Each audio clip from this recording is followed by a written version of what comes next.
Acts chapter 20, beginning in verse number 28. Take heed therefore unto yourselves and to all the flock over the which the Holy Ghost hath made you overseers, to feed the church of God, which he hath purchased with his own blood.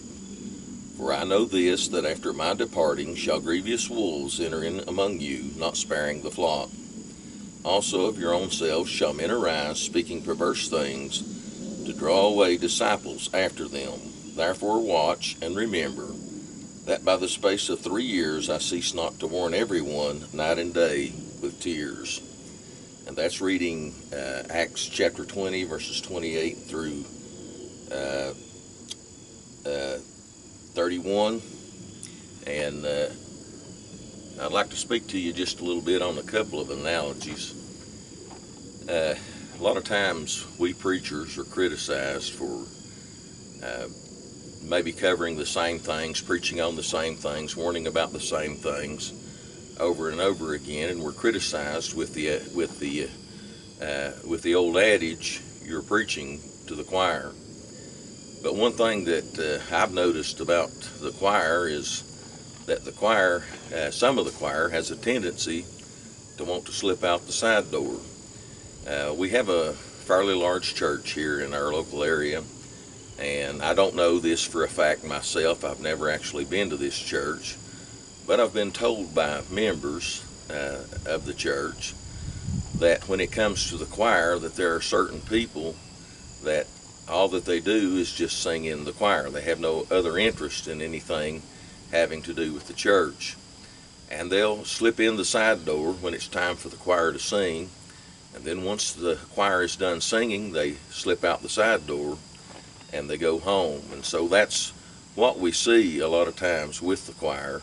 They have a tendency to want to slip out the side door, and so we preachers have to continue preaching to the choir. Here in Acts chapter 20, the Apostle Paul uses the analogy of the church as the flock, as of sheep, and he speaks of those who would come into the church bringing corrupt doctrine and false doctrine as grievous wolves that enter the flock. And that reminds me of course, we're warned that we're to guard the flock that we're made overseers of, we ministers, we preachers. And it reminds me of a documentary that I saw a few years ago about a nomadic shepherd family in one of the desert regions of India, and that moved from place to place, and it was talking about the problems that these nomadic shepherds had with the wolves which the Indian government was protecting. And in order to protect their flock against the wolves, the shepherds carried portable fencing with them, and they showed, as this particular shepherd family that they were following set up their circular temporary fence to put the sheep in, to protect them against the wolves. And they set up cameras to watch and see what happened after the shepherd left the flock. And a little while after the shepherd left, a wolf approached the enclosure. And when the wolf first came up, all of the sheep ran to the other side of the enclosure as far as they could get away from the wolf. But as the wolf stood by the fence eventually, and tested the fence and tried the fence trying to get in, eventually some of the sheep began to grow curious.